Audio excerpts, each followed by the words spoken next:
Attention, you're listening to The Todd Huff Show, America's home for conservative, not bitter talk and education. Be advised, the content of this program has been documented to prevent and even cure liberalism, and listening may cause you to lean to the right.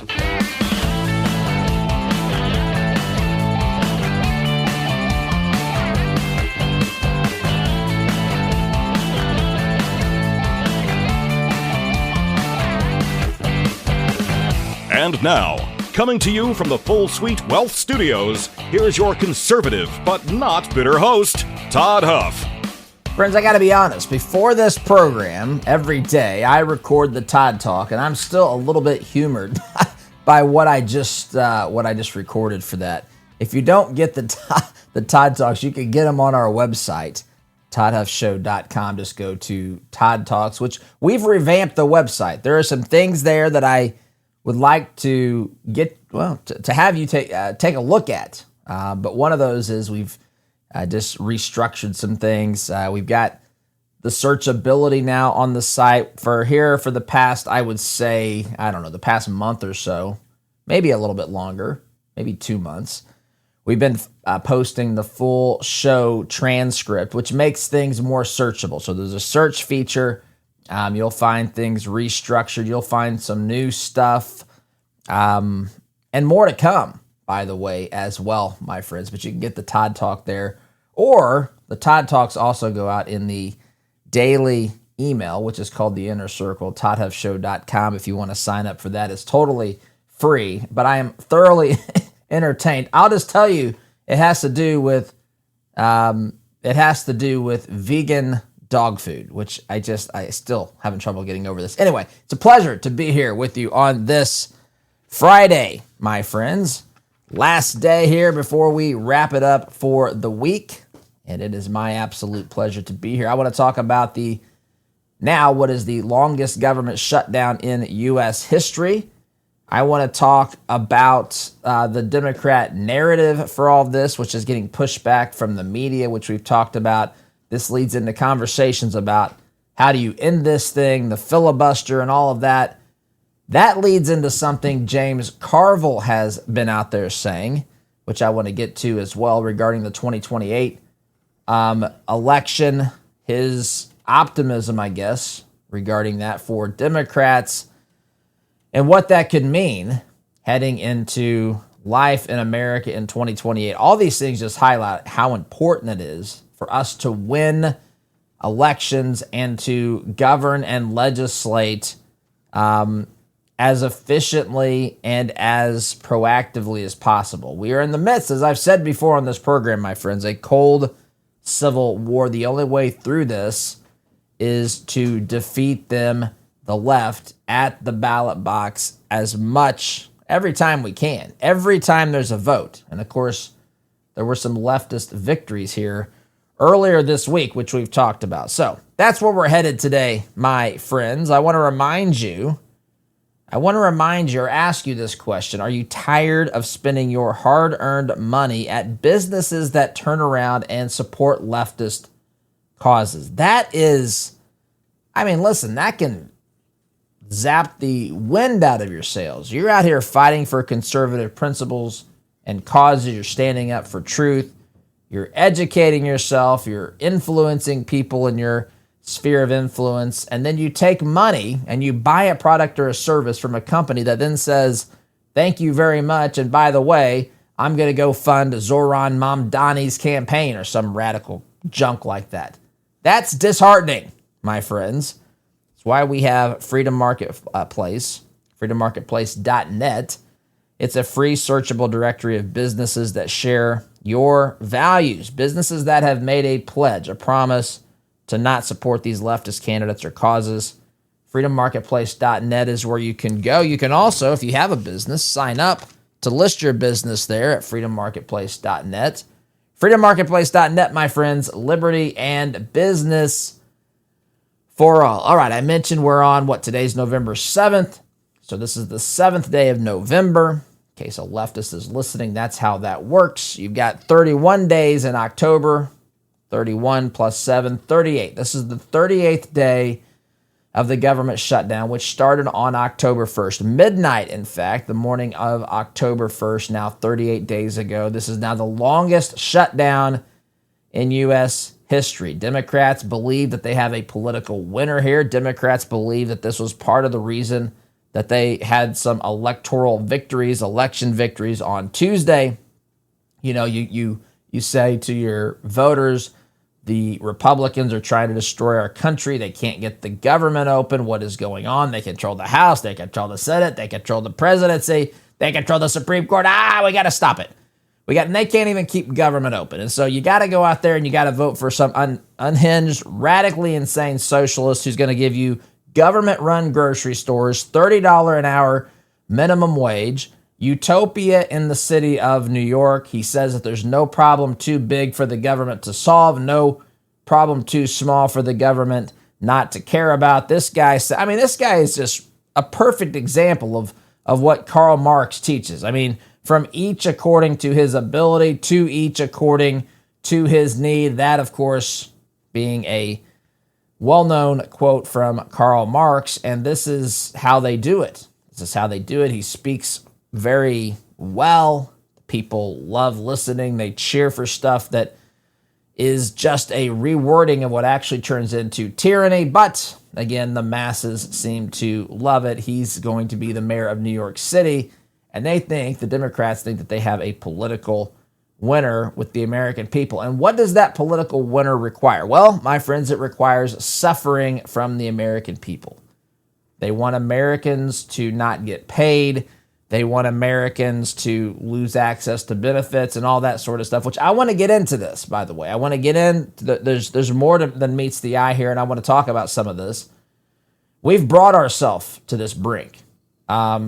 But I want to break this down and talk a little bit more about that here in a moment. But one of the major takeaways for me is that we're on day number 38. And unless you've been caught up traveling in a extra long and extra slow TSA security point, or maybe one of your flights has been canceled, you may have seen that the federal government has asked or requested, demanded that the federal, that airlines nationally reduce their domestic flights to, I believe it's the 40 busiest or certain airports in the United States, cut those by 10% as we further navigate the government shutdown.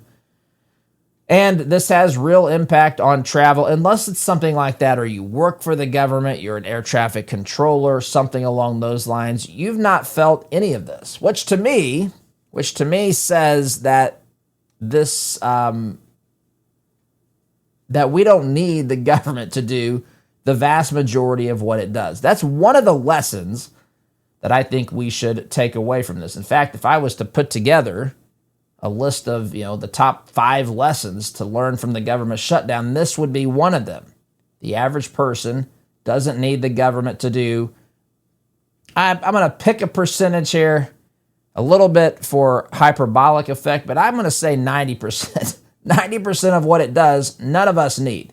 Now, if you're directly involved, if you work for the government, if you contract with the government, if you're on government benefits, it's a different story, and there's real pain that's being created, and dare I say created by these folks, because that's exactly what is happening. It's being created by the Democrats in the U.S. Senate. They think they've got a political victory when you suffer, and that's what they want. Don't lose sight of that. They're the ones causing this. Republicans, yes, have a majority in the House, in the Senate, and of course the White House, as you well know, because the media, the left, freaks out about this every day, telling us that the end is near and that Trump is a Nazi, Hitler, everything you can possibly imagine that's bad and wicked and evil. And we are just days and hours, just hanging on by the skin of our teeth, by the very tips of our fingertips, my friends, from falling into the abyss and losing this democracy, as the left would say.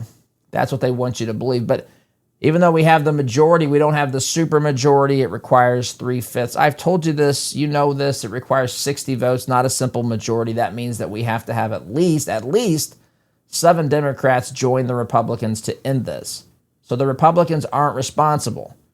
It's out there. It's obvious for those who want to follow it. In fact, this was a clip. I'll play this really quickly. This is a clip from, well, got the wrong clip here. How's that possible? I know what happened here. I'm going to keep talking here because I will find it. But I have a clip here from election night, election night coverage, post-election on CNN. I think it was Dana Bash had Hakeem Jeffries, House Minority Leader Hakeem Jeffries, on the program, and she was talking with him about the government shutdown. And of course, Hakeem Jeffries does what Hakeem Jeffries always does, and the left always does. They get into this political drama. They make it. They focus on the narrative more than anything else. And to their credit, the folks at CNN are now actually pushing back. This has happened now for some time. They say, wait a minute. The problem here is that Democrats are voting against this. And at first they were caught off guard. The Democrats never have questions about this stuff. They never have to answer about this stuff because they're not pushed back on. But they do now, at least in this instance. Jake Tapper, Dana Bash here with Hakeem Jeffries. And I'll play this for you so you can hear. You know, you've heard things similar to this already. But this is the narrative that the left wants to push. They think they've got a political winner. Here's Hakeem Jeffries on with Dana Bash and Jake Tapper on CNN election night coverage earlier this week, continuing to push his ridiculous narrative about the government shutdown being the fault of the Republicans. What is your response to what President Trump had to say there, saying that the reason that Democrats had such a good night is because A, he wasn't on the ballot, and B, the government shutdown? Well, Donald Trump and Republicans shut the government down and refused to reopen it. Donald Trump has spent the last 35 days more time on the golf course, more time talking to Hamas, and more time talking to the Chinese Communist Party than to Democrats on Capitol Hill who represent half the country. Well, let me say here, the Democrat Party does an awfully good job of carrying the talking points of Hamas, if I can throw that in there, Hakeem. But these are lines that they rehearse. You know, most people think that the job of a politician is to figure these problems out and to vote for things that are in the best interest of the American people. Not when Democrats are in charge. Not when political people who are engaged in political theater. Not these folks who are interested in pushing an agenda at all costs. People who are politically divisive, like Hakeem Jeffries. Their main objective is to basically to spout lies and lines that they have practiced and rehearsed in front of focus groups and so forth. And that's what he's doing here. Spitting out these stupid talking points, thinking he's sounding, brilliant and smart, but it resonates, of course, with a certain element, maybe even the majority of the CNN audience. But to their credit, Jake Tapper, Dana Bash kind of pushed back here. Mr. Leader, you guys are voting no on opening the government, not Republicans. I know you're asking for specific things, and it's much more complicated than that. We'll get to that in 1 second. Hold on a second, Dana, because let's just be clear about that. Okay. American people clearly understand who's responsible for shutting down the government. Yeah, but you said they shut down the government. They did shut down the government. They have the House, the Senate, and the presidency. And Donald Trump has spent the last few days saying to Republicans in the Senate, you have the power to reopen the government. They refuse to do it. I want to talk about. But pause for a minute. We'll get into that. Donald Trump has been saying that. You know why this is just remarkable to me. They expect you to be stupid. He is speaking to people who are either intentionally not aware of what's going on, or people who have been uneducated or who have bought into the lies and don't know what the truth is because they accept the narrative. Donald Trump has been saying that you have the power. Change the filibuster. See, that's the problem, is the filibuster. The filibuster says you don't need it's a simple majority to pass things out of the Senate. I guess technically you still just need a simple majority, but you have to have 3/5 of the Senate say that will even vote on an issue. And so they, of course, I've gone through this. I don't want to go through. You can go to previous episodes in the past couple of weeks where we've talked about this. I just want to hit the high points. The filibuster was designed, in theory, to have more debate about an issue, not to shut down the government so that you can throw a temper tantrum and to try to get political points and to harm the American people. That's not what it was done for. I don't want to go down that path today. I've done that a few times recently on this program. Hakeem Jeffries is factually wrong. He's depending upon you, his viewers, the audience at CNN. He's counting on them being ignorant or stupid or just blinded by political allegiance. Yes, the Republicans have a political majority. They don't have a supermajority. The only way that they can govern with a simple majority is to do something about the filibuster rule. I think that Republicans should absolutely change the filibuster rule narrowly. This is something else that's out there happening that's we're being gaslit and lied to. I'm not calling for the complete abolition of the filibuster. I'm calling for changes to the filibuster rule so that this sort of thing, a clean resolution, a clean continuing resolution, cannot be filibustered. Now, if there's anything that's new in it, if the parliamentarian says this is not a clean CR, then you should be able to filibuster it. If the Senate keeps the filibuster rule, which I think both parties still want to do that out of fear as to what the other party will do if they're in power, what they'll do to force across the finish line and put into law and so forth. You can have a discussion about ending the filibuster even in general, but specifically here, I would say that the filibuster should be, and Trump's right on this, changed to address this government shutdown. This should not be something that the filibuster is used. It's being abused. And so if you factor in that bit of information, which Hakeem Jeffries does not want the viewers at CNN to know, that it's absolutely right that Republicans have the majority. They have the votes to do this if they change the filibuster. Now, the problem is they still don't have the rules to change the filibuster because, there's several reasons. Again, I would say the most obvious reason is that if they change the filibuster, then Democrats might change the filibuster even further, preventing it from being used on other types of votes. Both Democrats and Republicans have changed the filibuster rule here in the past 10 to 12 years or so, starting back, I think, in 2013 when Democrats prevented Republicans from using the filibuster for federal appointments. And then in 2017, when Republicans used it to prevent the Senate from filibustering Supreme Court nominations, Supreme Court nominees, and so forth.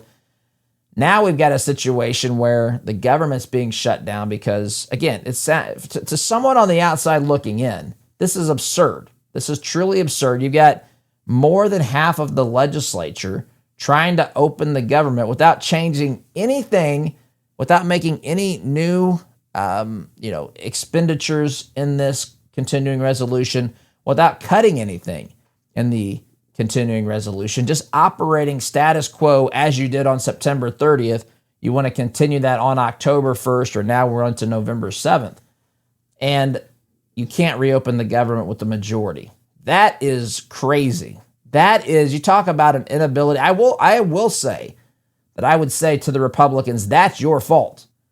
That's your fault. You've got to change that rule. That cannot be done. It needs to be narrowly defined. We're not getting rid of the filibuster for everything. For those who are out there saying that that's the choice that's being considered, certainly that can be discussed, but that's not what this can be done simply by saying, narrowly defining the type of legislation that the filibuster cannot be used for, and that would be, I would say, for a clean continuing resolution. No changes to the bill. You should not be able to filibuster that if there's no political changes or additions to government expenses and so forth. That should be able to go straight through with a simple majority without having to deal with the filibuster, because this is what we deal with. This is what we deal with. And we have We have the political games. We have the real pain caused for average Americans. We have the political consequences of this, right? There's going to be people who get elected because of this that might not have won otherwise. You may have a party in control that would not have been in control if they weren't allowed to abuse this. This is ridiculous. This is strategically stupid, in my estimation, to not just fix this immediately. That part is on the Republicans. That is on the Republicans. But it's not, again, when you have tiny majorities, 53 seats is what they have in the Senate. That's only a 3-seat majority. It's going to be hard to get this done if just a couple of people have reservations. And we know that a lot of these folks are scared of their shadows. Some of these folks, I'm telling you, they don't understand what I just told you. They think that it's an all or nothing sort of thing. I would not surprise me one bit if someone sitting in Congress thought that it was either get rid of the filibuster completely or keep it and allow the Democrats to abuse it. That's just a false choice. My friends, more to say about this. Now, I do want to spend, as we get to the next segment, I want to spend some time talking about how did we get here as a country? How did we get here as a country where the impacts of the shutdown, while it still does not hit a lot of people directly, I'm guessing many of you, it certainly hits some of you. And I don't mean to throw everybody into one bucket, so to speak, metaphorical bucket here. But the question to me comes up as to why did we get to the point where so many Americans are incapable of living their lives without the government? I still know many people don't have that problem. The vast majority don't, but it's a growing number who do. And listen, I'm not talking about you if you have a job with the federal government. I'm talking about people who are connected to the benefits of the federal government. How on earth did we get here? How on earth do we have so many people who are basically at the mercy of getting checks and benefits from the federal government? So that's what I want to talk about next. Friends, let's face it, there's a lot of companies out there that do not share your Christian values. The good news is that you do not have to invest in them. At 4-8 Financial, they specialize in biblically responsible investing. They'll help you screen out companies that go against your faith, your values, and create a plan that is custom tailored to your goals. And they handle all the heavy lifting for you. All you have to do, besides focusing on what really matters, is taking this assessment. It's quick, it's easy. I did it. You can too. 48financial.com/Todd. That's where you will go. 48financial.com/Todd. 48 Financial, because your values matter. And so, my friends, does your money. Quick timeout. You're listening to Conservative Not Bitter Talk. I'm your host, Todd Huff. Back in just a minute. Welcome back, my friends. Second segment here on this Friday. I know Fridays are tough because you're not going to hear this program for the next couple of days, but you can always check out archives of both the newsletter and this program and Todd Talks. There's a lot of content there on our website, toddhuffshow.com. I'd love you to go there and share your thoughts with me. You can contact me through the website. You can send me an email at todd@toddhuffshow.com. We're making some improvements there. I think you'll like them. I think it gives you access to more information and content. And so that's the plan. That's what we're doing. All right, so let's shift gear. We're not shifting gears a lot. We've been talking about what's happening in the government, and I've said, I stand by what I've said. The vast majority of people, you have to remind them, unless they're traveling or something very specific to where they've, maybe had to do something involving the federal government and so forth. Unless it's something like that, they have to be reminded that the government is shut down altogether. And so that is where most Americans land. However, there are certainly people who depend upon the government. Millions of people depend upon the government, my friends. Millions and millions of people. This is a dependency. I feel this is important to point out. A dependency that has been manufactured and created by the lovers of big government.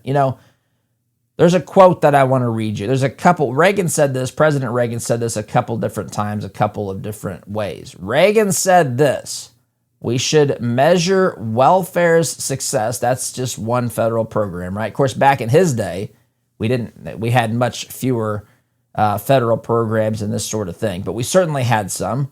Reagan said we should measure welfare. That's, of course, one of those programs. Measure its success by how many people leave welfare, not by how many are added. Man, that is a very, very important distinction. And see, this is where it gets into. This is where you begin to have the feelers in society separate from the thinkers in society. Because the feelers say, my goodness, you shouldn't, talk about people who need a program like that. These are people who are in desperate need. We want them to be able to access this program without feeling, any sort of guilt or hesitation about accessing it. That's what it's there for. To that, I would say, fine. I'm not here to say, look, we can have larger discussions about these programs.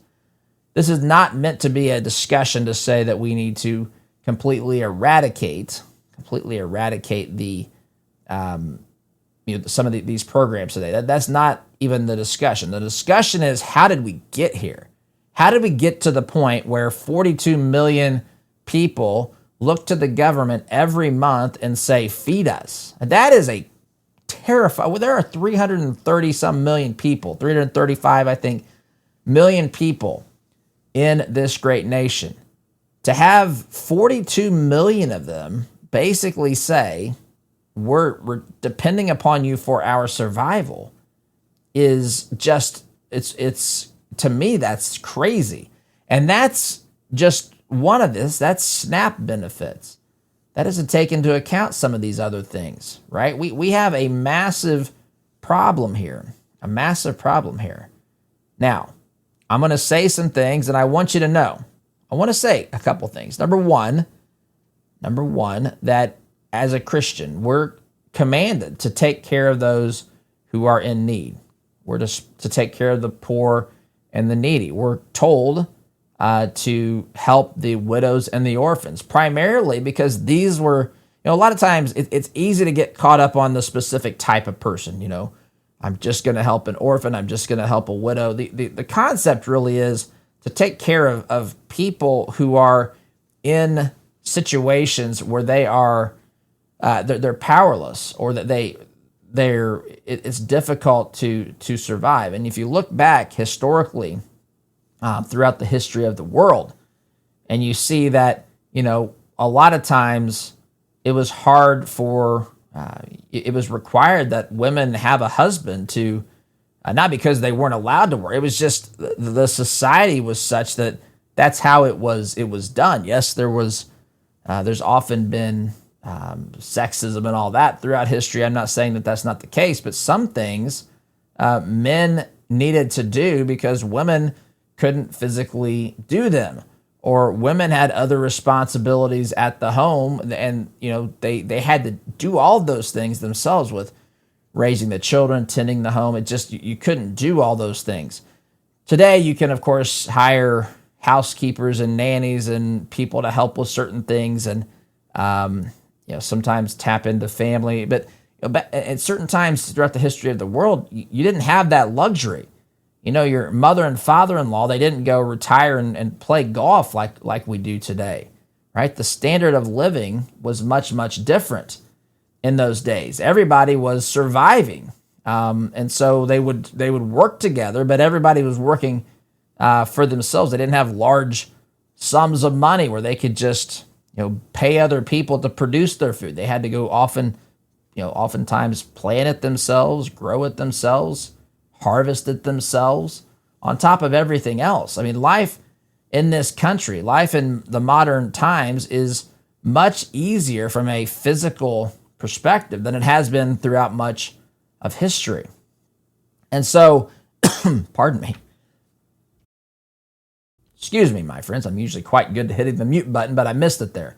But I would say that that this modern dependency. I mean, we are so prosperous in this country to where people that produce have so much excess that they can have it taken by an inefficient government, where there's often waste, fraud, and abuse. They can have it taken from them, not, maybe not like that it's done. Nobody likes high taxes. Maybe not be able to do other things, start other businesses, take other vacations, do other things for their families, whatever that they want to do. And that's a problem. I'm not saying it shouldn't be done, but you end up funding people who are paid by the government to do it and have enough on top of that to give out money to large groups of people who aren't either able to or don't, in some cases, provide for themselves. Now, there's a verse in the Bible, 2 Thessalonians chapter 3, verse 10. It says this. It says, if you don't work, you don't eat. Now, I bet some people are surprised that that's in the scripture. Now, most of you are not. Most of you know the Bible. Most of you know that God isn't trying to have a bunch of lazy people in his family. He wants us to work. He doesn't want us to work ourselves to death. He wants us to rest. That's what the Sabbath was about, trust in him, and all of those sorts of things. But we have a role too. We're God's workmanship, the Bible says. And so we're supposed to do some things. Adam and Eve were created to tend the garden. They weren't just created to prop their feet up and, just do some sunbathing all day. We have a role and a responsibility. And if you don't work, you don't eat. Now, notice something here, and this is important. I always like to point this out. It doesn't say if you can't work, you don't eat. It says if you don't work, you don't eat. And so there's a certain amount of expectation that if you're able, you should be producing. You should be taking care of yourself. You should be taking care of your family. And as you have more that you are producing, you should be able to be mindful of those in need. That's the way that things were designed to work. But once you create this entitlement mentality, you shoot all of that down. You have people who believe that they are literally entitled to having a certain amount given to them by the federal government, and that doesn't work. Now, there's better ways to do this, and I'll get into that here in a moment, my friends, but let me take a little bit of a breather before we do that, my friends. There's a lot of confusion out there about kratom. You probably have heard the headlines, and most of those headlines are based on synthetic junk that is not real kratom at all. Real kratom that's natural, tested, handled with care, that's exactly what you get from Christopher's Organic Botanicals. Family-run company. They partner directly with farmers in Indonesia. Every batch is lab tested for purity, for safety. No chemicals, no fillers, no shortcuts. This is a trusted herbal option that's been used for generations, and it's a real alternative for people looking for something that doesn't come with prescription warning labels that are miles and miles long. You can start with their Kratom Starter Pack. Use coupon code Todd Huff to get 10% off your first purchase. Note that that's got my last name in it. Todd Huff is the coupon code. Visit Christopher'sOrganicBotanicals.com. Do that to get information, to educate yourself. And once you're comfortable and realize it's something you want to try, you can use the discount code, make a purchase, Christopher'sOrganicBotanicals.com. Truth, tradition, transparency. All right. So when we get back from the break, a couple of other things I want to get to. I want to kind of wrap up this conversation here and share with you what James Carville says is coming in 2028, which I want to share with you in closing. We'll get to that, my friends, in the next segment. You're listening here to Conservative Not Bitter Talk. I'm your host, Todd Huff. Back in just a minute. Welcome back, my friends. Final segment of the week. Got a few things I want to get to, so I'm going to be as quick as I possibly can. Real quickly, though, my friends, let's be honest. When your financial world starts getting a little more complicated, you need more than one size fits all advice. That's where Full Suite Wealth shines. Their team specializes in working with families and individuals at your particular level. They offer personalized guidance that goes far beyond the basics, from private equity and private credit to options, strategies, and coordinated legal planning. Full Suite Wealth helps you see the big picture and make confident decisions about your legacy. My friends, it's about having a dedicated team to guide you every step of the way so that you can focus on what matters most, your family, your goals, your future. If you want real confidence in your financial life, if you need more than the one-size-fits-all approach, check out fullsuitewealth.com. That's fullsuitewealth.com. Build your legacy, secure your future. All right.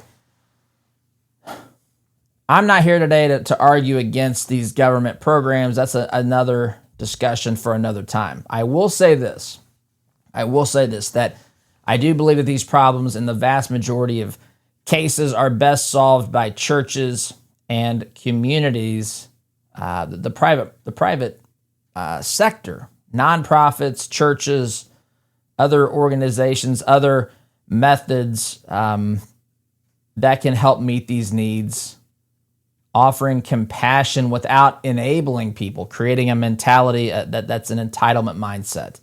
I think that there's a lot of things that we could do a lot better, a lot of better explanations, or I should say solutions to these problems. This shutdown could serve as a wake-up call to show how many people are self-reliant in this country and how many people who are dependent exist in this country. And I think it could serve as an eye-opener to churches as well. Because again, every problem in society is not up for you to fix. Sometimes problems exist because people are doing bad things, but there are people who also have genuine needs as well. And that's why we should be making sure that we're doing our part responsibly and wisely, of course. So, but a lot of these things are eye-opening. Could be eye-opening to people if they paid attention beyond just arguing about how many people are going to be going hungry. How about we say, why are we in a situation where this impacts so many people? Why aren't we doing things that are better, things that we know work? Certainly understanding that the number will never go to zero, but should it really be 42 million? Everything in my instincts say absolutely not. But again, perhaps I'm wrong. I don't think so, but who knows? All right, I wanted to shift gears in the very limited time I have available. I told you that I think that Republicans should do away with the filibuster, specifically for clean, continuing resolutions to keep the government open, and not to have the filibuster used as a tool to shut down the government. I think that the Republicans should absolutely move on that. This, to me, is a no-brainer. The poor leadership, I don't know what Thune is doing. This is just, to me, a joke. This is the one thing that I would say in this situation is the fault of the Republicans. I think that's the truth. So I hope they do that. Now, keep in mind, I'm talking about narrowly redefining what the filibuster can be used for or not used for. Not in all instances. The filibuster can still be used in the vast majority of situations, just not here. Just not for government shutdowns when a clean continuing resolution is introduced on the Senate floor. This should be a no-brainer. Now, I say all of that to say this, in the limited time I have available, James Carville has predicted, this is in the stack of stuff at the website, so you can read it. I won't have time to get into the details.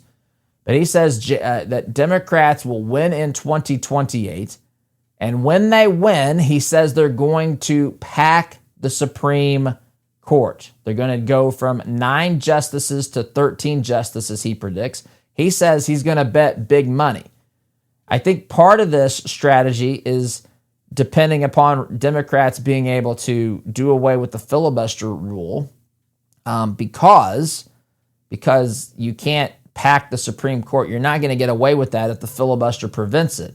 Now, will they change the rules? He says they're going to argue and say the Supreme Court has lost the confidence of the American people. So in order to combat that, we need to create 4 more seats. And of course, the purpose here is to put 4 more liberal justices on there so that they lose, conservatives would lose, constitutionalists, more importantly, would lose the 6-3 or 5-4 majority that they currently have. This is bad in a lot of ways, but they're tipping their hand here. They're showing us what they're trying to accomplish. And I wanted to make sure, I put this on your radar because that's a big deal. That is a humongous deal, number one.